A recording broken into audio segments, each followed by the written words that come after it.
Bonjour, vous écoutez bien La Confiture, je suis Sébastien, je suis avec Guillaume. Bonjour à tous. On a appris des trucs et on va vous les transmettre à notre façon parce que n'oubliez pas, la culture, c'est comme la confiture. C'est bon contre le réchauffement climatique. Tout à fait. Enfin, je crois. Ben oui, parce que Sans- ça absorbe le carbone. Exactement. C'est un piège à CO2 bien connu et la culture permet de concevoir d'autres pièges à CO2. Tout à fait.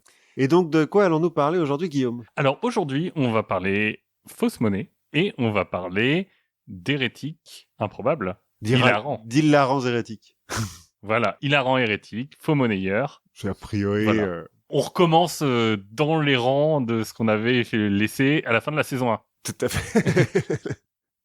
Tout à fait. Donc à l'épisode 80, le fin de la saison. J'avais un peu terminé en racontant quelques histoires de personnages un peu rocambolesques, mais pas forcément très recommandables. De quelques imposteurs, quelques criminels. Et j'avais envie de rester un petit peu dans cette catégorie-là. Et j'ai envie de parler de William Chaloner. Alors, peu connu, hein, quand même, de mon côté. Bah, il est assez peu connu. Hein. On verra que même biographiquement, il y a quelques repères qui sont un peu flous. Mais ce qui m'a intéressé, c'est que, comme beaucoup de grands criminels, il a à la fois de l'audace et qui sait complètement tirer parti des modifications de son temps pour exercer son art. On va donc retrouver notre loi de un nouvel... Voilà, exactement. Nouveau paradigme technologique, nouveau... Exactement. criminel. Bon, comme je te disais, on va pas se mentir, hein, c'est pas la figure la plus connue de l'époque. Non. Alors, de quelle époque? Alors, de quelle époque? Bah, justement, le premier repère qu'on a sur lui, c'est son mariage. La première date sûre, c'est son mariage, en 1684. On peut raisonnablement se dire qu'il est né entre 1650 et 1665. Ouais. En gros, quoi. En gros, voilà. C'est ce genre de personnage. C'est un peu difficile d'être un peu plus précis. Ce qu'on sait cependant, c'est que son père est tisseur dans le Warwickshire. C'est fameux. Voilà, Warwickshire. Un peu au nord de l'Angleterre. Ouais. Si on en croit son biographe, parce qu'il a eu un biographe... Comme quoi. Comme quoi, qui a pas trouvé sa date de naissance, mais il a eu un biographe. C'est pas un enfant facile, et il va faire vite preuve de ce qui fera plus tard sa fortune. Un indice, c'est pas l'honnêteté. Ses parents vont l'envoyer à Birmingham, une ville à l'époque de 10 000 habitants. Oula, une mégapole. Une mégapole. Alors, faut se rendre compte, parce que l'Angleterre du 17e, c'est presque cyberpunk. C'est-à-dire que à l'époque, il y a Londres et tout le reste. Enfin, c'est-à-dire que Londres, c'est plus grand que les 60 autres plus grandes villes d'Angleterre réunies. Ah ouais. Et la seconde ville d'Angleterre, à cette époque-là, c'est Norwich, qui fait entre 20 et 30 fois moins d'habitants que Londres.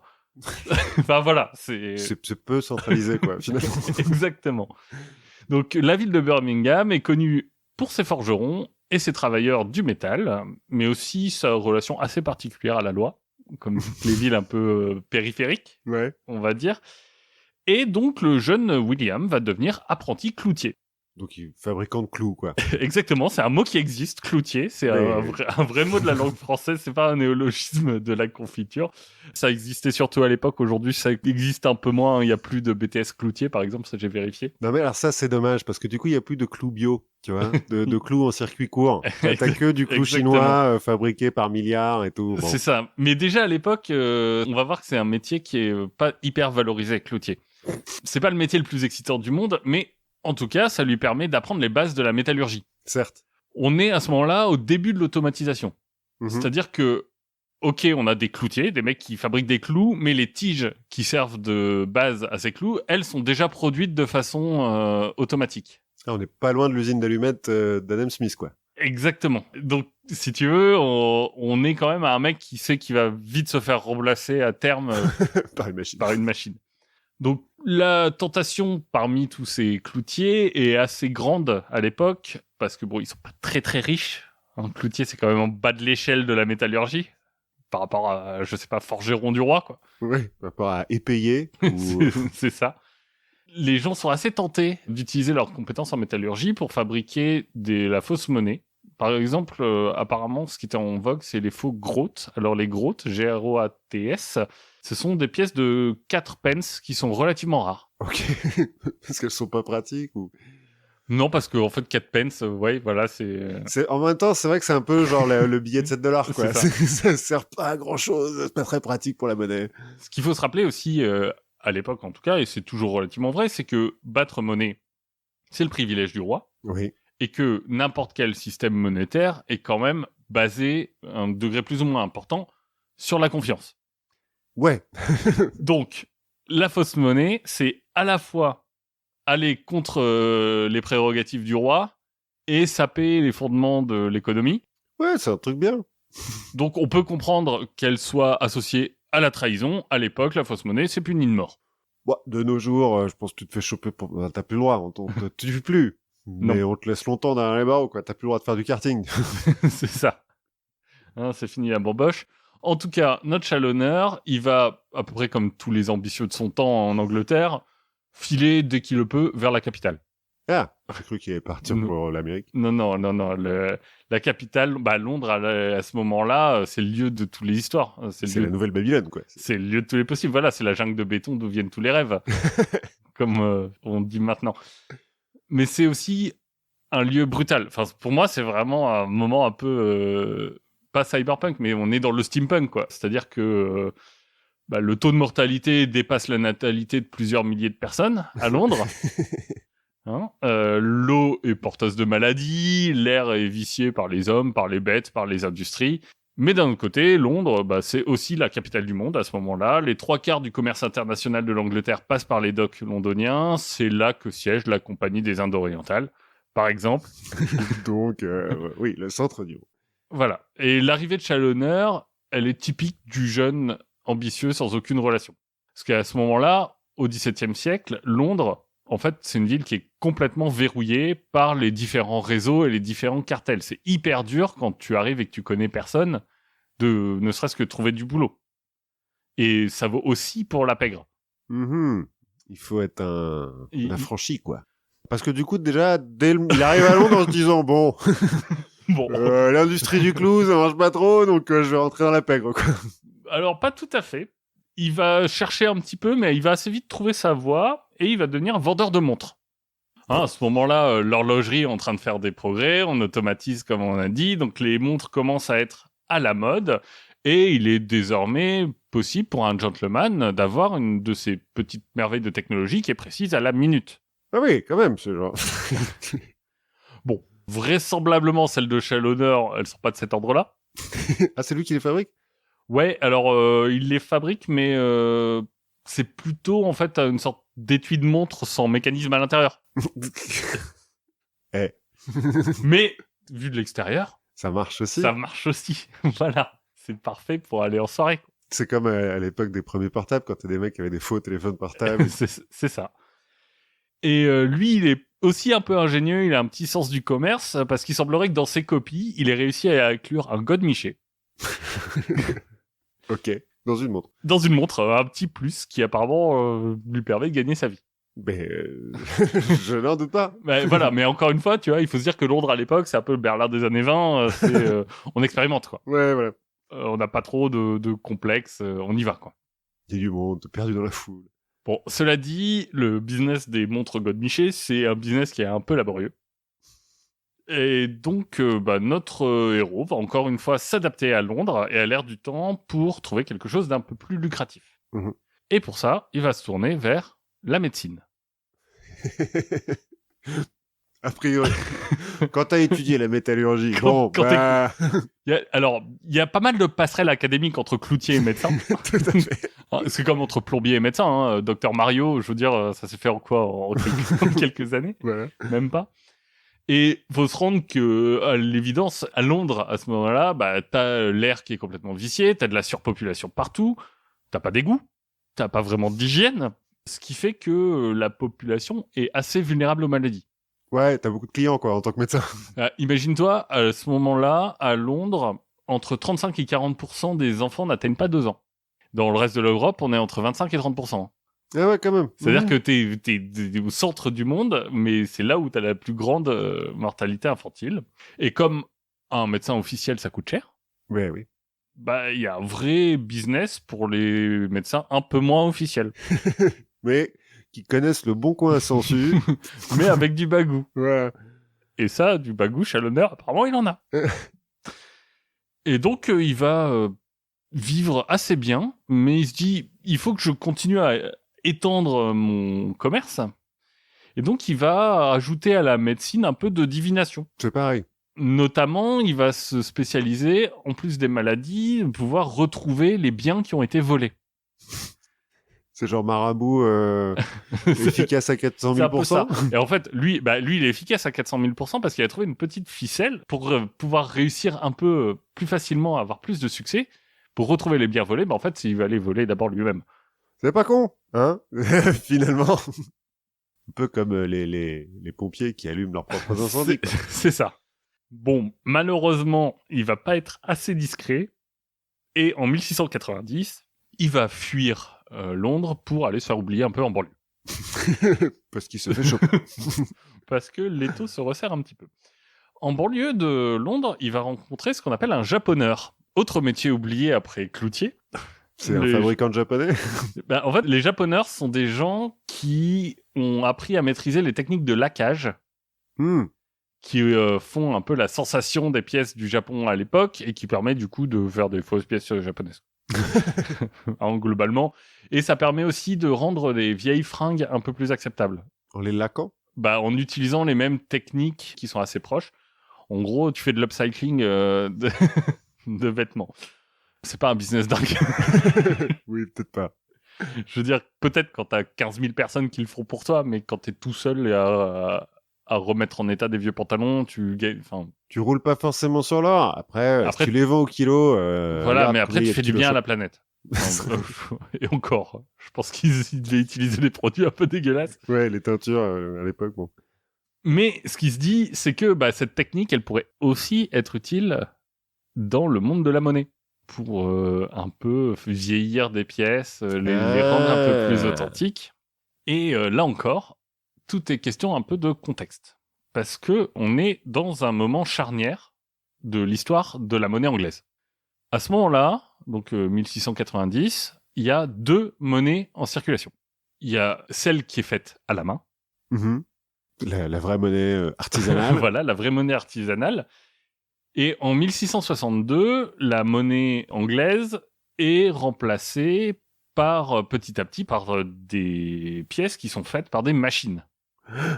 Donc on commence à industrialiser la monnaie. Et tout se perd, c'est le début de la fin de la civilisation. Voilà. Donc ça fait 30 ans, mais en gros, la monnaie artisanale continue à beaucoup à circuler. Elle est, plus irrégulière, mais elle a surtout en fait un gros défaut, c'est qu'elle a des bords arrondis.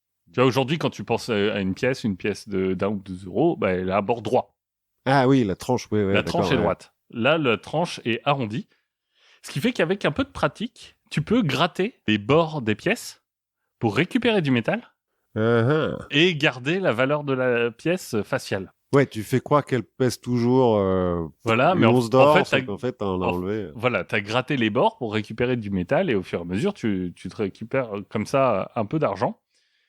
C'est tellement courant à l'époque qu'on va faire des essais, notamment on va demander à des gens de ramener leurs pièces et pour les peser. Et à un moment, on fait plusieurs essais avec des pièces. Au final, ça doit peser 34 kilos parce que ça correspond, je sais plus à combien de livres. Voilà. Et en fait, les pièces, le tas de pièces pèse la moitié. Oui, donc on en a enlevé beaucoup quand même. Oui. Donc pour empêcher ça, la nouvelle monnaie, ce qu'on fait, c'est qu'elle a des bords qui sont à la fois droits, mais aussi décorés. Tu vois, avec des rainures, avec, je sais pas si tu as en mémoire les pièces de 2 livres anglaise où tu as écrit 2 pounds sur la tranche. Exact. Ça empêche en fait d'aller gratter un peu de métal. Quand il comprend le business qu'il y a à faire là-dessus, Chalonneur, il va se rapprocher d'un orfèvre qui s'appelle Patrick Coffey, qui va lui apprendre les techniques qui lui manquent, comme fabriquer une presse ou graver finement des plaques de métal. Voilà. Bon, il y a toujours une pièce du puzzle qui lui manque, c'est quelqu'un qui est capable de fabriquer un moule qui permettra à ces pièces d'avoir une tête correcte. Et c'est ce qu'il va trouver finalement auprès d'un imprimeur. Ouais, ok. Donc finalement, on est en 1691, il a toutes les pièces, il est prêt à se lancer, et il va se lancer sur des doublons français et des guinées, Alors, les guinées, qu'est-ce que c'est ? C'est un équivalent en poids de la livre, sauf que c'est fait à partir de l'or qui vient principalement de Guinée. Donc, on appelle ça des guinées. Ça fait très le Cap sur Bif, quand même. le film avec Gabin. Où, bon, bah, c'est un peu la même chose, quoi. Pour faire de la fausse monnaie, bah, il faut un mec qui sait se tailler, quoi. C'est ça. Et pour lui, ça marche. Parce qu'on estime que dans ses premiers mois, il va faire un bénéfice d'un peu plus de 1000 livres, ce qui correspond à 20 fois le salaire annuel d'un travailleur qualifié à Londres. Ah ouais, donc, ouais. Ah ouais. Du coup, bah, grande vie, il va se trouver une maîtresse, il va s'installer dans une grande maison à Knightsbridge, donc dans Londres. Ouais, il revient par la grande porte. C'est ça, exactement. Il va commencer à vivre comme un gentleman. Ça va durer à peu près 2 ans, jusqu'à ce que ses associés se fassent choper. Et lui, il apprend ça. Il fait, bon, ok, je vais faire le plus que je peux pendant 2 jours. Genre, je vais bosser 2 jours non-stop.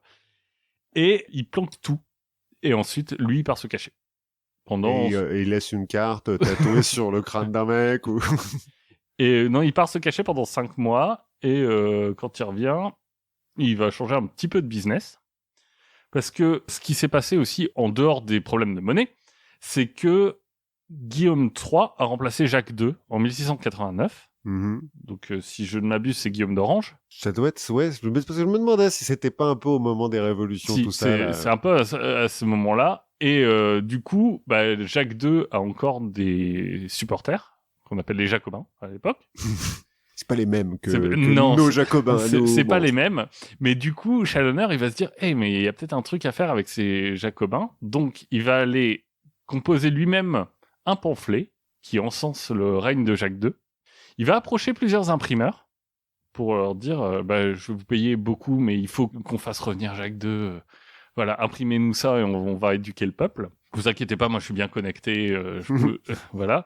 Et au moment de célébrer toute l'affaire, les imprimeurs sont tous arrêtés et Challoner est récompensé de 1000 livres pour avoir mis au jour un réseau de Jacobins. Qu'il a créé lui-même. Bien. Non, mais il a de la ressource. Tu vois, voilà. Je peux pas lui enlever ça. Là, il est un peu back dans le game. On est en 1693 et il a un petit pécule qui va lui permettre de retourner vers la fausse monnaie.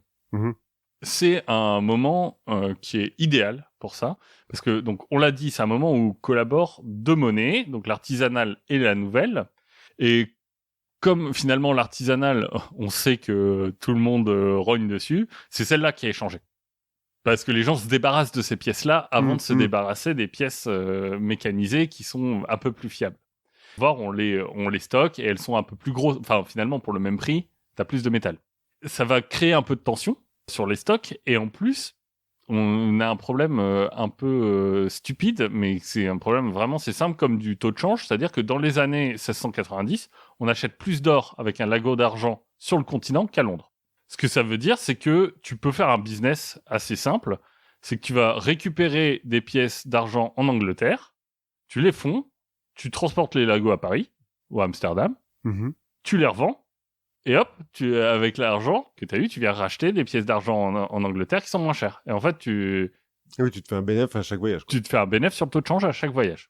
Dans les 6 premiers mois de 1690, une enquête parlementaire va estimer que, comme ça, il y a 8 tonnes d'argent qui font le voyage. Et c'est de l'argent. Et quand on parle d'argent, c'est de l'argent métal, mais qui sert aux pièces. Et du coup, tout cet argent est aussi retiré de la circulation. Ce qui fait que on commence à être vachement tendu. Alors bon, réflexe simple, hein. D'abord, le Parlement va commencer par dire que c'est de la faute des Juifs. Écoute, oui, pourquoi pas. Mais une fois qu'on a dit ça oui, vu que c'est pas vraiment de leur faute, ça change pas le problème, quoi. Voilà, le problème est toujours là. On va approcher le pic de la crise. Le ministère, à ce moment-là, du Trésor ne récupère dans les impôts plus qu'une pièce valable sur 2000. Les autres, c'est genre des fausses ou des artisanales qui sont rognées. C'est ça. Bien.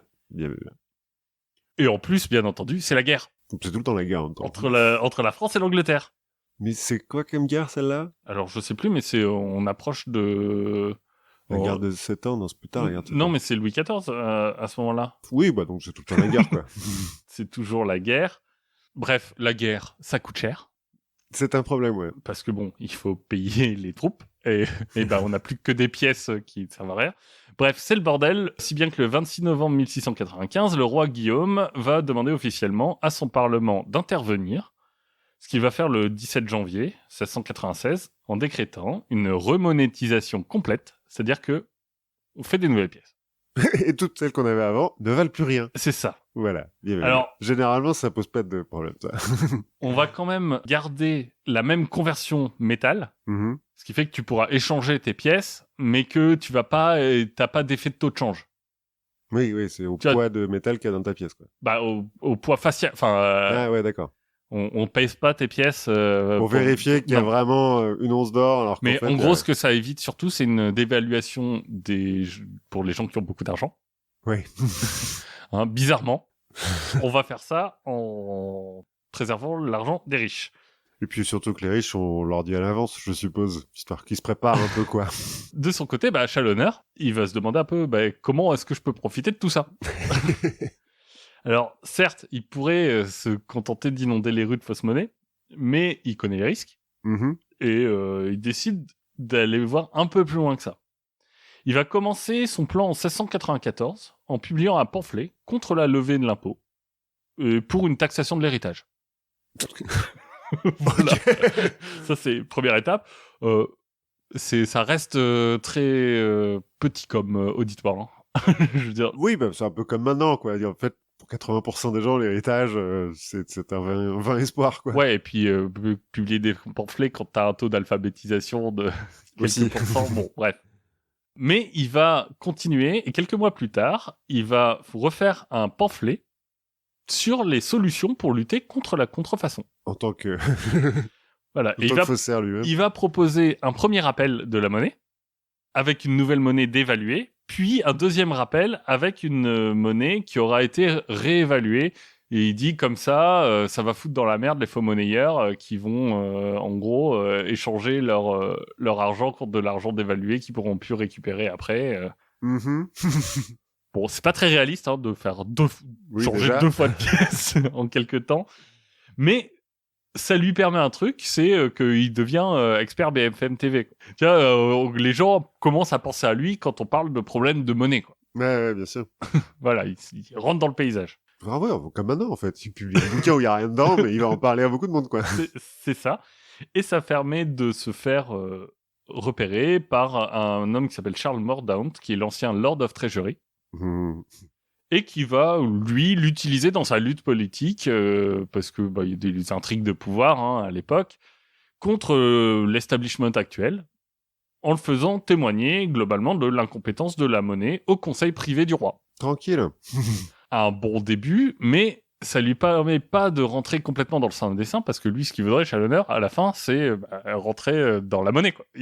Devenir le... Ah, lui veut même plus faire de la contrefaçon, lui veut juste faire la monnaie officielle, quoi. En fait, c'est la meilleure façon c'est de la contrefaçon et de gagner de l'argent comme ça. Oui. Confère Jacques Coeur, parce qu'elle a commencé comme ça. Exactement. Il va assez loin, mais pas assez pour atteindre ses buts, et donc il va choisir une autre proie, et elle est toute désignée. En août 1694, la Banque d'Angleterre a ouvert ses portes. Et avec elle viennent des petits nouveaux, les billets de banque. Ah. Alors, la monnaie papier. Voilà, c'est ça. C'est simple, à l'époque, des riches payent de l'argent, prêtent de l'argent à la banque, qui elle va la prêter au roi, et en échange, ils reçoivent un livret de transaction sur lequel ils peuvent émettre des promesses de paiement, globalement des chèques, ou alors échanger leur dette, qui se fait sous forme de billets.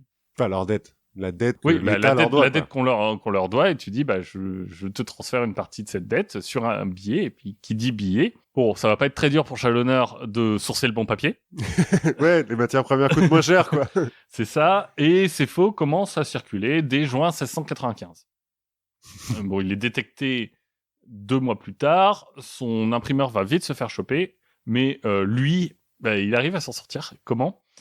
Quand on va le choper, il dit... Oui, voilà mes faux. Mais vous remarquez qu'ils sont chez moi, je les ai jamais utilisés, parce que je les ai utilisés pour enquêter sur des réseaux de fabricants de faux billets. Et puis d'ailleurs, voilà les noms.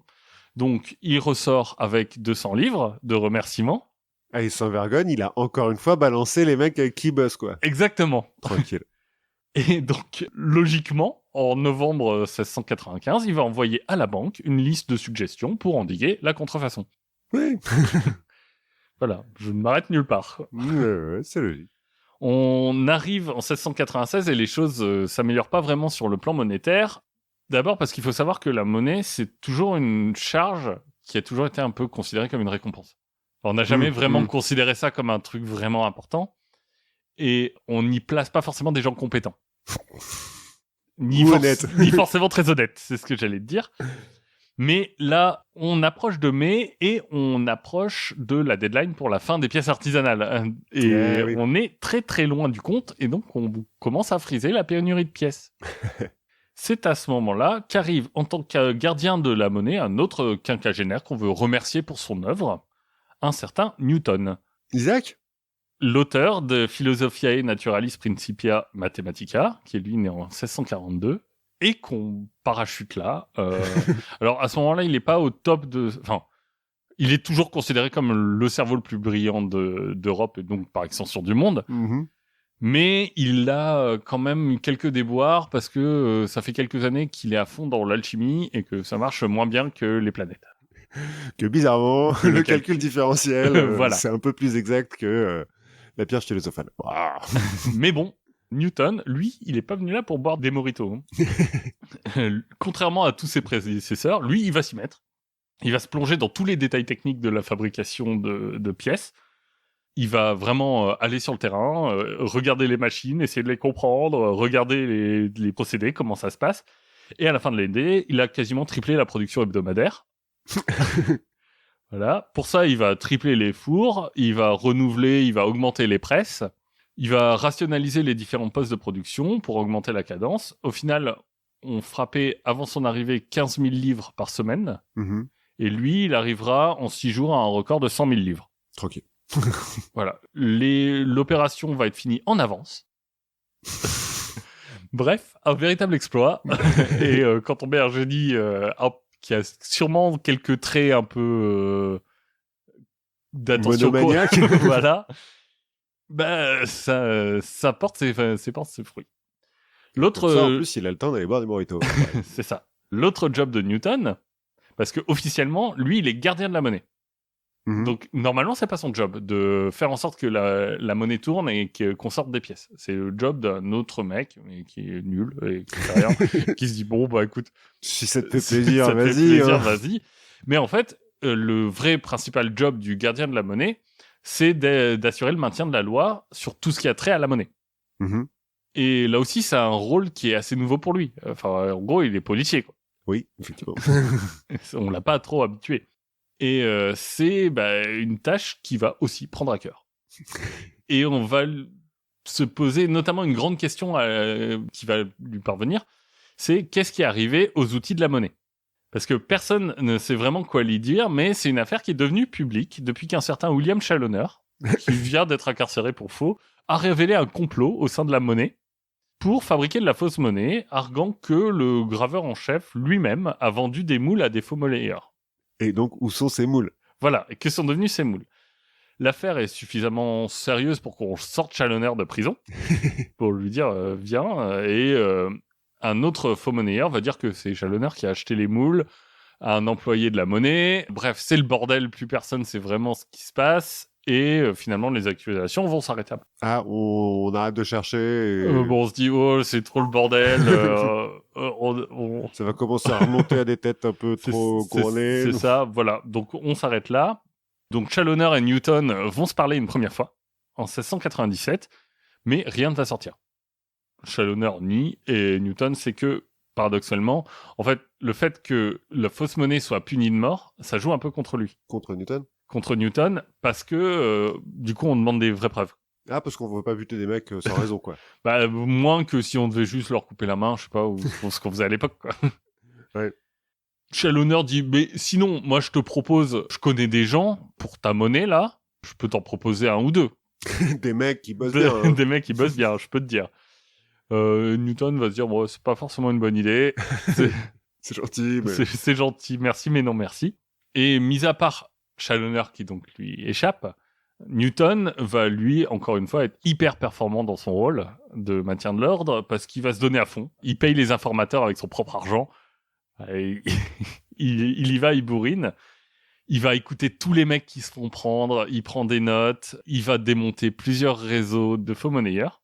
Mais ce Challoner, lui, échappe toujours. Tandis que Challoner, à son tour, lui cherche son Graal un peu personnel qui est de réussir à mettre un pied dans la monnaie. Mais donc lui, il a quand même les moules, il peut faire de la fausse monnaie encore à cette époque-là. À cette époque-là, il peut. Et il en fait, donc. Bah, alors pas tout de suite. D'abord, il va retourner au Parlement pour expliquer à quel point l'établissement de la monnaie est incompétent. Ah ouais, donc c'est un vrai éditorialiste, quoi. Son argument, c'est qu'en fait, le travail est devenu si spécialisé et si cloisonné que personne n'est vraiment capable de vérifier s'il est bien fait. Et que, en parallèle, certains employés ont l'air d'être devenus assez riches. Donc il a une solution. Il a une solution assez simple, c'est de nommer un officier qui s'y connaîtrait assez en technique pour pouvoir vérifier ce qui se passe. Je sais pas si vous avez quelqu'un en tête. Moi, je vous laisse mon CV sur la table. Voilà ce que j'ai fait. Bon. Encore une fois, le Parlement va demander à la monnaie de laisser Challoner mener des expérimentations à l'intérieur de l'établissement. Newton va dire non. Non. Non. Et bah, en vrai, c'est lui qui dirige. C'est Newton qui dirige. Bah, en vrai, c'est oui, bah oui, c'est pas le Parlement peut pas lui imposer. Et bon, la tension commence un peu à monter entre les deux, hein, parce que Challoner vient comme juste de dire au Parlement, ouais, qu'il fait un travail de merde, quoi. Qu'il fait un travail de merde. Ces histoires-là, elles ont coûté un paquet de fric quand même à Challoner. Et lui, il doit se refaire. Donc, le 10 mars 1697, il va faire fabriquer un tampon pour une pièce d'1 shilling. Et il va louer une grande maison dans la campagne, histoire de pouvoir faire son business tranquille. Pour pas déranger les voisins avec le bruit, enfin bon. C'est ça. Finalement, bon, l'opération va pas durer très longtemps parce que un de ses complices chargé de finir les moules va avouer ses crimes en mai dans une enquête qui n'a a priori rien à voir. Et comme on n'est pas vraiment à l'heure d'Internet et des bases de données, bah, il va falloir 4 mois à Newton pour apprendre qu'on a chopé un faux monnayeur, enfin un imprimeur qui a reconnu des faits de fausse monnaie. C'est un peu tard. Mais il va quand même réussir, Newton, à retourner cet imprimeur qui va retourner chez Challoner pour faire des fausses pièces. Sous couverture. Ah, genre il lui met un micro et tout. C'est ça. Bon, long story short, Challoner va se faire arrêter pour fausse monnaie en septembre. Le problème, c'est que là aussi, les preuves sont minces. Alors, Newton va donner un peu dans le circonstanciel pour détruire sa réputation auprès du jury. Et en retour, Challoner lui va faire deux choses. Il va d'abord dire « Moi, j'y suis pour rien, c'est tous mes anciens complices. » Comme d'hab, il va balancer les autres. Voilà, comme ça, plus personne ne sait. Il dit moi, je suis juste un tout petit maillon, et puis je l'ai pas vraiment fait. Et puis voilà. Donc, bref, le but, c'est d'ajouter un maximum de confusion pour que plus personne ne comprenne ce qu'il fait quoi vraiment. Et en plus, il va s'arranger pour que son ancien bras droit, qui est le principal témoin, oui, accepte à la fois de l'argent et comprenne les menaces à peine voilées pour partir en Écosse. Ah, donc subordination de témoin, tranquille, quoi. Voilà. L'affaire n'arrivera jamais devant un jury. Bon, ça, financièrement, ça va pas le laisser en très bon état, hein, Challoner. Donc, qu'est-ce qu'il fait ? La fausse monnaie. Non, il va aller se plaindre au Parlement. Oui, c'est l'un ou l'autre, en fait. Voilà. Le problème, c'est que ça va forcer Newton à témoigner et du coup à devoir se défendre. Hein. Parce que Challoner dit mais moi j'ai été incarcéré sans preuve, c'est quoi ce gardien de la monnaie Là, les choses vont devenir vraiment personnelles. and I took that personally. On est au printemps 1698. Notre personnage principal est fauché. Il en est réduit globalement à faire des shillings très grossiers. Genre au feu de son appartement avec des trucs un peu pourris. Il essaye de se refaire un capital rapidement pour lancer un vrai truc. Heureusement, un événement qui permet toujours à un homme industrieux de faire de l'argent. Une guerre. La guerre, exactement. Puisque la Banque d'Angleterre ne suffit plus à payer les troupes. Et donc, Guillaume III donc, va devoir être un petit peu ingénieux. Mm-hmm. Dernière idée en date, la loterie du Malte. Ah, genre, il invente le loto, quoi, ouais. C'est un système de dette dont les intérêts sont indexés sur les revenus de l'impôt sur le malt. Donc l'impôt sur le whisky. Donc l'impôt sur la bière. Ouais, aussi. Aussi. Donc mécaniquement, en fait, on introduit une nouvelle monnaie. Oui. Dans les rues de Londres. Et même si ça marche pas vraiment, parce que tu as 1% des billets qui sont vendus, bah, cette monnaie elle va être utilisée notamment pour payer les soldats, pour payer les marins. Tenez, prenez. Si, ça. Je vous jure, c'est Je bon. vous jure. C'est vous de l'argent. Donc, à partir de juin 1698, Challoner va se pencher sur la contrefaçon de ces billets-là. Bah oui. Il va trouver un dénommé Davis pour le financer et il va faire graver des plaques de cuivre dont il a besoin. Le problème, c'est que Davis va le trahir auprès du secrétaire d'État en charge de cette loterie. Il va d'ailleurs extorquer au secrétaire d'État une centaine de livres en disant je vais acheter la première production, comme ça on est sûr. Elle pourra comparer. Elle sortira pas, elle ira pas sur le marché, on va pas déstabiliser le truc. Challoner, lui, il est pas né de la dernière pluie. Donc, la trahison, ça le connaît. Voilà. Il a pris soin d'avoir un intermédiaire et il va comprendre la trahison. Donc, il va mettre très vite ses faux sur le marché. Il va zapper son mécène. Il se retrouve officiellement à ce moment-là avec sa tête mise à prix. Oui. Et il va finir par se faire choper et son arrivée est signalée à un certain Isaac Newton. Parce que c'est lui qui gère les détenus qui sont là pour fausse monnaie. Oui, du coup. C'est les siens, quoi. Et lui, même si il n'est pas vraiment au courant de cette histoire de loterie, il a, pendant ce temps-là, consciencieusement, avec la minutie et l'acharnement caractéristique d'un grand scientifique, reconstruit toute la carrière de son ennemi. Il a reparlé à tout le monde, il a fait j'imagine, des tableaux avec des fils rouges et des trucs comme ça. Et par exemple, si tu veux, en février 1699, en un mois, il va passer 10 jours de suite à interroger des suspects liés à Challoner. Enfin, il commence à penser un peu plus qu'à ça, quoi. Oui, mais bon. Il va faire plus de 140 comptes rendus d'interrogatoire. Et parmi ceux-là, t'en as beaucoup qui disent « Si, oui, je l'ai vu faire de la fausse monnaie. » Je vous jure, il n'y a pas de doute possible. Lui, Challoner, de son côté, il dit « Attendez, moi, on m'a arrêté, j'avais pas de faux billets. J'avais pas ces fameuses plaques à imprimer. » C'est des gens qui m'en veulent, qui veulent ternir ma réputation. Voilà, et il va tenter de s'allier avec un autre détenu qui est aussi pris dans cette histoire de loterie, mais il a déjà été retourné par Newton. Challoner va s'en rendre compte très vite. Enfin bref, t'as une sorte de jeu de chat et de la souris de qui retourne qui se fait dans les prisons de Londres. Et finalement, c'est grâce à une autre taupe de Newton que les choses vont basculer. C'est un dénommé Lawson, qui est lui aussi un faux monnayeur, mais qui n'a pas de lien de business avec Challoner. Il va devenir en quelque sorte un peu son confident à Challoner, sauf que du coup, il raconte tout à Newton derrière pour connaître sa stratégie, notamment quels témoins il redoute, donc lesquels il faut faire parler, mais aussi comment est-ce qu'il veut acheter des jurés ou s'évader. Le faux monnayeur, lui, il est de plus en plus inquiet. Ça fait longtemps maintenant qu'il est en prison. Et donc, le 1er mars, il va se résoudre à écrire à son geôlier, Isaac Newton, en lui disant « Écoute, je te promets la vérité en échange de la grâce. » C'est ballsy quand même, parce que c'est quand même lui qui a fait le crime, quoi. Il va lui expliquer globalement que tout ça, c'est une énorme méprise. Qu'il a jamais été vraiment plus qu'un témoin des activités criminelles des autres. Hein. Lui, c'est juste pas des bonnes fréquentations, voilà, oui, mais c'est un bon type au fond. Il reconnaît qu'il a dit du mal de la monnaie à certains moments, mais là encore, on l'a forcé. Oui, c'est le grand marché des idées, quoi. C'est ça. Et puis, cette histoire de loterie, non, c'est juste un pari stupide où il a dit « Mais si, je suis sûr que je suis capable de le faire. » Il a juste montré qu'il était capable de le faire sans jamais en profiter. Bien sûr. Hein, voilà, le reste, c'est qu'une manipulation de Davis pour essayer d'extorquer de l'argent au gouvernement. Tout à fait. Newton ne répond pas à cette lettre. Newton, il est au milieu de ses 12 000 dossiers, il fait d'accord. Voilà, une autre lettre où Challoner va expliquer qu'il a jamais eu les compétences suffisantes pour être faux monnayeur. Lui, c'est un cloutier, un pauvre cloutier qui sait rien faire, à part donner un coup de main de temps en temps peut-être, et encore. Pas de réponse. Le procès, la perspective d'un procès en tout cas approche. Challoner, il est de moins en moins serein.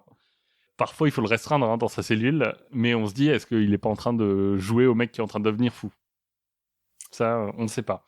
En tout cas, ça ne fonctionne pas vraiment, puisqu'en mars 1699, Newton va présenter son cas à un premier jury pour savoir si on va aller au procès. C'est un peu comme pour les Américains, le grand jury. Et là, finalement, on va même pas parler de la loterie, on va plutôt parler de choses un peu plus anciennes, comme la fuite de son associé, ou des gens qui l'ont vu graver 6 types de pièces différentes. Alors, en fait, d'un point de vue efficacité, ça n'a aucun sens de graver 6 types de pièces différentes. Il vaut mieux en graver une. Oui, et en faire beaucoup plutôt que... Mais bon, en fait, ça impressionne le jury, et Challoner ne peut pas vraiment le contredire. Il peut pas lui dire, non mais mec, ça fait pas de sens, un vrai faux-monnaie. Attends, moi qui m'y connais un peu, je peux te dire que si, c'est débile. Voilà, donc il va garder le silence. Et en fait, il y a un petit point qui est en droit, à ce moment-là, en Angleterre. On lui demande, et il doit dire s'il plaide coupable ou non coupable. Lui, il répond pas. Et ça, globalement, ça bloque le procès, quoi. On peut pas avancer tant qu'il dit pas ça. Donc il garde le silence. En général, la méthode acceptée dans ce type de blocage, c'est que la personne qui bloque, tu vas l'attacher au sol, tu vas poser des blocs d'acier sur son corps, jusqu'à ce qu'il dise s'il plaide coupable ou non coupable. Tu le tortures, quoi. Finalement. Non, tu accélères la prise de décision. Donc finalement, Challoner va plaider non coupable. Le vrai procès va avoir lieu le 3 mars. Et c'est pas tout à fait les mêmes conditions qu'aujourd'hui. Challoner, par exemple, il n'a pas d'avocat. Il n'y a pas de présomption d'innocence. Et c'est à lui de convaincre le jury qu'il est innocent. Ouais, il y a plutôt une présomption de culpabilité, quoi. Devant les 6 témoins présentés par Sir Isaac Newton.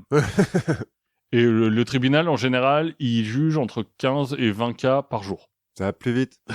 Et finalement, il n'y a pas de preuves matérielles, puisqu'on n'a jamais retrouvé les plaques. Mais Newton a réussi à sceller le sort du faussaire grâce à son travail d'enquête. Le lendemain, un verdict, coupable, condamné à la pendaison. Il demande la grâce royale et la grâce de Newton. Et il sera finalement pendu le 22 mars. Ça aussi, c'est un peu expéditif, quoi. Il n'a pas le temps de faire appel ou quoi. Non, il y a 15 jours, ça va. Il continuera jusqu'au bout à crier qu'il a été assassiné sous prétexte de la loi. Ce qui est un peu la peine de mort, finalement. Voilà, mais je suis tombé sur cette histoire et en fait, ce polar entre Newton et ce faux monnayeur m'a réveillé quelques petits accents pratchettiens. Mais alors, moi, pendant que tu me parlais de tout ça, je fais, mais pourquoi jamais personne n'a fait un film, tu vois, un film de Guy Ritchie, tu vois, par exemple. Oui. Là-dessus. Enfin, c'est formidable comme histoire. Et avec Newton qui débarque. Mais c'est encore mieux qu'il y ait Newton dedans, tu vois. Mais très bien. Voilà, c'était l'histoire de Challoner. Et effectivement, le Londres que tu décris fait un peu Ankh-Morpork. Voilà. Ouais. Ou très steampunk, quoi. Oui, alors qu'on est encore un petit peu avant la machine à vapeur, mais ouais. Ouais, c'est ça. Mais c'est ça, en fait, c'est la fin du Medfan. Ouais. C'est le Medfan crade, quoi. Ouais. Alors bon, du coup, à mon tour, je voulais te faire un petit cadeau. Ah. Donc, notre petit changement de format fait que... Un petit cadeau de début de la saison 2. Voilà, donc ce sera un sujet un petit peu court, mais comme je connais ton affection pour les hérésies chrétiennes, notamment... Oui. Bon. Entre autres, les autres hérésies me vont aussi. Oui, nous va aussi, mais bon, tu nous as régulièrement parlé de chrétiens qui partaient un petit peu en couille. Donc j'ai essayé de te faire un petit cadeau grâce à une petite liste d'hérétiques un peu barrées sur laquelle je suis tombé il y a pas longtemps. Donc c'est que des hérésies chrétiennes encore une fois parce que la liste était des hérésies chrétiennes, mais je suppose qu'en cherchant un petit peu on en trouverait sur d'autres. Voilà. Donc un peu de contexte quand même d'abord sur ces sectes, parce que c'est des sectes d'hérétiques dont je vais parler. Elles viennent toutes des premiers siècles de la chrétienté, entre le 1er et le 6e, en gros. Et quand on dit hérétique, c'est affection, c'est avec plein d'affections. Oui, non, mais on peut pas les brûler sur le bûcher. Non, mais d'ailleurs, ceux-là même, alors il y en a quelques-uns qui se feront un peu martyriser, mais la plupart vivront leur vie de secte. Oui, tranquillement. Notamment parce que c'est un peu dans des coins reculés, quand même, on va pas se mentir. Donc, entre le 1er et le 6e siècle, c'est un peu l'époque où, de toute façon, tout le monde est un peu hérétique, parce que l'église, elle se cherche, quoi, ils ont pas encore fait C'est l'adolescence un peu chelou, en expérience. C'est ça, on expérimente des trucs, ça, tu vois, ce que j'ai écrit. En plus, pas vraiment en position de cramer des mecs, parce que l'église chrétienne... Oui, c'est plutôt eux qui sont cramés pendant un moment. Voilà. Parce que finalement, après la non-mort de Jésus, hein, la bonne parole, elle est portée par les apôtres. Ok, bien. Mais, apparemment, ils ont pas tous les mêmes souvenirs de ce qui s'est passé. Hein. Il y en a qui devaient être un peu bourrés ou voilà. Et regarder ailleurs. Ouais, c'est ça. D'où quelques confusions. Puis ils sont pas tous aussi bons conteurs, quoi. On va dire. Et le premier de ces mecs un peu confus, qui est en fait un des premiers sous-apôtres, enfin un des premiers mecs qui a été converti par un apôtre, qui lui-même était censé après répandre la bonne parole, voilà, la bonne nouvelle. La bonne nouvelle, c'est un certain Simon le magicien. Oh. Alors pas comme le jeu vidéo, hein, mais quand même. Simon Simon's Quest. Simon the Sorcerer. C'était un point and click. Moi, j'y ai joué, alors j'avais 8 ans, 9 ans peut-être à l'époque. Et tout était en anglais, tu comprenais rien. Ouais, grave, j'ai dû passer un tableau peut-être. Et puis je comprenais. Bref. Donc Simon, c'est un mec de Samarie, au Proche-Orient. Un Samaritain, donc. C'est un Samaritain. Qui est baptisé chrétien par l'apôtre Philippe, et qui donc ensuite prend sur lui de convertir d'autres mecs qu'il rencontre. Mais bon, il se trouve qu'il est un peu vite bloqué par la barrière de la langue, puisqu'il parle le samaritain et que tout le monde ne parle pas le samaritain. Et donc, il va demander à Saint-Pierre, qui est dans le coin, s'il peut lui acheter le Saint-Esprit, histoire de pouvoir parler un petit peu à tout le monde et puis de faire des miracles, parce que ça a l'air d'être quand même vachement mieux pour convertir les gens. Forcément, Saint-Pierre refuse et le traite de tous les noms. Hein. On n'achète pas ce genre de choses, ça se mérite. Et puis, bon, fais un effort, monte un peu ton offre. Non, il refuse directement. Saint-Pierre, il est incorruptible et tout machin. Il lui dit, écoute, télécharge Duolingo et puis voilà. Il est incorruptible, Saint-Pierre ? Il aurait pas vendu Jésus pour quelques... Non, c'est Judas qui a vendu. Il a refusé de dire que Jésus était Jésus 3 fois. Oui, c'est ça. Mais bon... L'eau a coulé sous les ponts depuis Saint-Pierre, il est en bonne place pour devenir Saint-Pierre, donc voilà. Mais qu'à cela ne tienne, hein, Simon le magicien, il est magicien, donc il va utiliser ses pouvoirs de magicien pour léviter au-dessus de la foule, histoire de les convaincre un petit peu plus facilement. Et ça marche, hein, la foule est tout de suite assez impressionnée, et donc Saint-Pierre, qui a un peu peur de perdre des parts de marché, quoi, finalement, hein. Il va lui aussi se mettre à léviter mais plus haut, et il va surtout invoquer Jésus, ce qui coupe la source des pouvoirs de Simon, qui donc se fracasse par terre et meurt. Ah ouais, tu peux. Je savais pas que tu pouvais faire un summon Jesus. Ouais, il a fait détecter la magie, dissipation de la magie, hop. Pouvoir de prêtre, voilà. Il y a pas de jet de sauvegarde. Mais le mal est fait en fait, parce que Simon il a eu le temps de publier un truc ou deux, puis d'avoir des adeptes. Et puis c'est un peu un martyr. Ouais, alors, oui. Plus ou moins. Il a été mis à mort pour ses pouvoirs. Oui, mais par un autre mec qui avait des pouvoirs. Donc finalement... c'est pas tout à fait pareil. Voilà. Plus un duel, quoi. Voilà, c'est ça. C'était plus un duel de pouvoir. Et puis, alors, il y a un épisode dans l'Ancien Testament de mecs qui volent pour se battre aussi et tout. Donc, c'est accepté dans le canon. C'est légal. Voilà, c'est légit. Mais bon, voilà. Il a des disciples et puis, surtout, il a montré qu'on pouvait interpréter un petit peu cette nouvelle religion à sa sauce. Et donc, en fait, on fait de Simon le magicien le père de la gnose, des gnostiques. D'accord. Donc, la gnose, c'est la connaissance. Hein. Et il va avoir donc un certain nombre de disciples, notamment Valentin et Théodote le Valentinien, qui est lui-même donc un élève de Valentin. Hein. Valentin, c'est celui qui se fait décapiter ? Alors, c'est possible, puisqu'il y en a beaucoup qui se font décapiter. C'est le Valentin de la Saint-Valentin ? Non. Dans ce Valentin le gnostique... Non, mais c'est un mec qui va vraiment mettre ça par écrit. Gnoser. Ouais, il va beaucoup gnoser bien, tu vois. Genre, il va faire plein de théories et tout, assez sérieuses. Et puis, à côté de ça, t'en as d'autres. T'as un certain Ménandre, qui est donc un des disciples de Simon, qui va fonder sa secte en Samarie, puisque lui aussi est samaritain. Et alors, lui, il va promettre la vie éternelle à ses disciples. Très vite, ça va remonter aux oreilles de Saint-Pierre et des autres, ou de leurs successeurs surtout, qui vont lui dire « Ah ouais, la vie éternelle, mais attends, si t'as un disciple qui meurt, ça veut dire que tu mens. » Et l'autre, il va faire « Mais non, mais c'est pas vraiment ce que je veux dire et tout. » Puis boum, il y a un disciple qui meurt et décrédibilisé. Alors que c'est pas vraiment ce qu'il voulait dire. Non, finalement, il disait la même chose que Jésus, tu vois, genre la vie éternelle après la mort. Voilà, c'est pas cette vie-là. On vous avait plusieurs essais et puis... C'est ça. Tu vois, tous ces mecs-là, de toute façon, ils croient à la réincarnation en plus. Donc bon. Donc pour Ménandre, ça marche pas terrible, mais c'est peut-être aussi parce qu'il n'avait pas les moyens financiers d'un certain Marcion Dupont. Oui. Qui vient Dupont. D'accord. Qui, lui aussi, se prend un peu pour le Messie. Un peu moins que les précédents. Lui, il est plutôt dans l'interprétation. Dans une interprétation assez by the book. Des livres où il y en a beaucoup, encore à l'époque. À l'époque, ils n'ont pas encore demandé à l'Esprit Saint de faire le tri. Non, voilà, c'est ça. Donc, ils sont pas bien sûrs. Mais donc, lui, il a tout lu quand même. Et il dit, attendez, moi, quand je regarde, là, c'est quand même un peu la faute des Juifs. Déjà à l'époque, ça plaît un peu. Ça marche. Et il se trouve que ce Marcion est très riche. Et donc, il va utiliser 200 000 sesterces de sa fortune personnelle pour fonder sa propre église. Et tant qu'il est en vie, ça marche. Donc, il y a une église. Tant qu'il a envie et qu'il a de l'argent. Ouais. Mais il a de l'argent toute sa vie, parce qu'en fait, il est armateur, enfin, j'en sais, un commerçant, quoi. Et son église, elle va même lui survivre 10 ans après sa mort. Bon, puis après, là, pour le coup, il n'y a plus de thunes. Donc, Et forcément, Marcion, il va être cité par les nazis. Parce que le côté, c'est la faute des Juifs, ça leur plaît. Bizarrement. Même s'ils sont pas très catholiques, enfin... Bon, ils sont quand même chrétiens, les nazis. Bon, ils sont chrétiens à tendance wotan aussi. Oui, comme ça dépend. Finalement, c'est pour ça que tu vois, les gnostiques, ça leur va bien, quoi. Au même moment, donc là, on est vers plus 150, en Phrygie, Montanus de Phrygie, donc, la Phrygie, c'est en Turquie.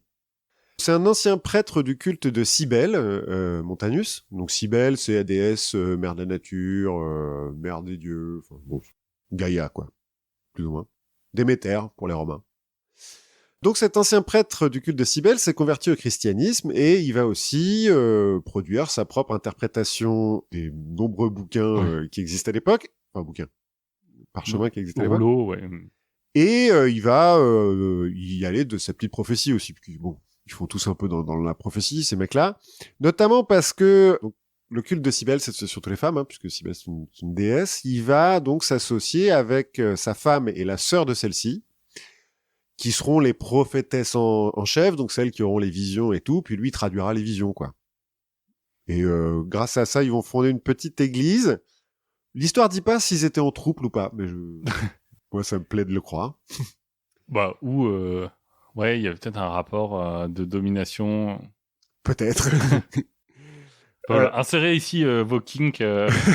Vos kinks personnels ou des rapports avec le créateur de Wonder Woman. Toujours est-il, ils vont professer, ces gens-là, donc la fin des temps, bon, ça c'est assez logique, et le retour de Jésus à Pépuse, petite ville où ils habitent, parce que c'est quand même plus simple que de dire que c'est à Jérusalem. Ça, t'as pas besoin de faire le voyage. Et donc, on va appeler leur petite église les Pépusiens. C'est là où on a inventé la circoncision. C'est possible. Forcément, encore une fois, ça va se savoir, et donc l'église un peu plus officielle va les accuser de faire des sacrifices d'enfants et de vivre dans le péché, tout ça. De toute façon, on va raser votre ville, comme ça Jésus pourra pas revenir. Voilà. De fait, on sait pas trop où c'est, Pépuse. Ça n'existe plus. Donc on va vite les condamner, ils vont mourir assez vite, ces gens-là, mais la relative libéralité du culte qu'ils mettent en avant, le fait que, bon... L'amour, Jésus, c'est l'amour, et l'amour, ça doit être libre. Voilà, que il y a des prêtresses, du coup, donc les femmes. Ouais, oui, lui, il est beaucoup moins anti-femme qu'un certain Paul. Fait qu'ils vont avoir un certain nombre de filiales assez marrantes, et donc d'où cette petite liste. Commençons avec les tacodrugites ou tascadrugistes. Pas bien sûr sur le nom. Il y a plusieurs écoles. Il y a plusieurs écoles, qui prient avec un doigt dans le nez, par signe de tristesse, ou avec les doigts dans la bouche pour s'imposer le silence. Selon un autre témoignage, qu'il les appelle différemment, les passalorynchites ou dactylorynchites, ils se mettent un doigt dans le nez, en fait, pour se forcer à fermer la bouche, et donc garder le silence. D'accord. Je veux dire, c'est un effort communautaire ou c'est chacun son doigt dans chacun son nez? Ce n'est pas précisé. Tout ce qu'on est sûr, c'est qu'il prie avec le doigt dans le nez, ça c'est un peu certain. Parce qu'on pourrait voir une espèce de ronde. De centipède. Tout à fait. L'histoire a perdu ce détail. Les sémidulites, qui, en signe de pénitence, pour se martyriser un petit peu, mangent de la farine crue, Alors, mange ou la prise, on n'a pas bien compris. Mais bon, tout ça à base de farine crue. On pourrait faire le semi-du-lit challenge sur TikTok. Je pense que ça fait très mal. Hein. Je crois, j'ai vu des gens le faire, sniffer de la farine, ça fait mal. Et puis tu mouches vénère après. Ouais. Les ascites... Ne faites pas ça chez vous. Non. Les suivants, les ascites qui prient devant des outres de vin. Devant des textes, des images, des images faites avec des caractères textuels. Non, eux, ils prient devant des outres de vin. D'accord. Parce que le vin étant le sang de Jésus, ils prient devant le sang de Jésus et la bonne parole qui va avec. Pourquoi pas. L'histoire ne dit pas non plus s'ils le boivent après, le vin, ou pas. Et s'il est meilleur. Oui, comme ça. Les collyridiens, qui sont en fait souvent des collyridiennes, parce que c'est principalement... Enfin, leurs prêtres sont en fait principalement des prêtresses, des femmes. Oui, on demande souvent, est-ce que t'es collyridienne ou vaginale? C'est ça. Alors, les collyridiens, eux, ils pratiquent la communion avec des gâteaux. Et la charité aussi, avec des gâteaux. En fait, c'est surtout un peu la religion du gâteau. Ils font beaucoup de gâteaux, et puis ils partagent le gâteau, après ils donnent des gâteaux. Là encore, t'as plusieurs orientations, hein, entre pouf souffle et... entre la grand-mère gentille qui veut regresser tout le monde et le cake de lumière. De ce que j'ai compris, non, c'est pas du cake de lumière, c'est plutôt du marbré. Ouais, voilà, c'est un peu croquant et tout ça, quoi. Ils aiment bien faire des gâteaux, et donc il fallait trouver un truc. Voilà, ils aiment Jésus en faisant des gâteaux. Les El-Kazaïtes sont les suivants, donc, qui pratiquent la purification par le baptême, c'est-à-dire qu'ils vont jusqu'à se baptiser 40 fois d'affilée.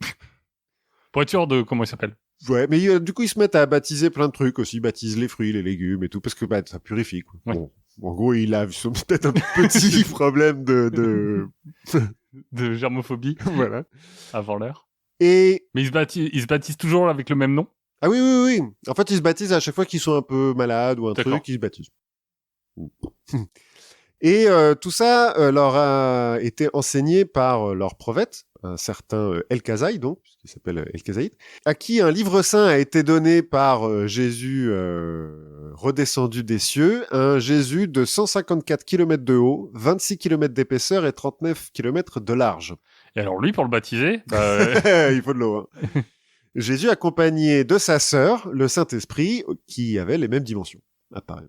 Et alors, c'est très précis. Alors, bon, forcément, c'est pas en kilomètres quand il l'écrit. Oui, j'imagine que c'est en stade de football et... Ouais, je sais plus, en cubite, je crois.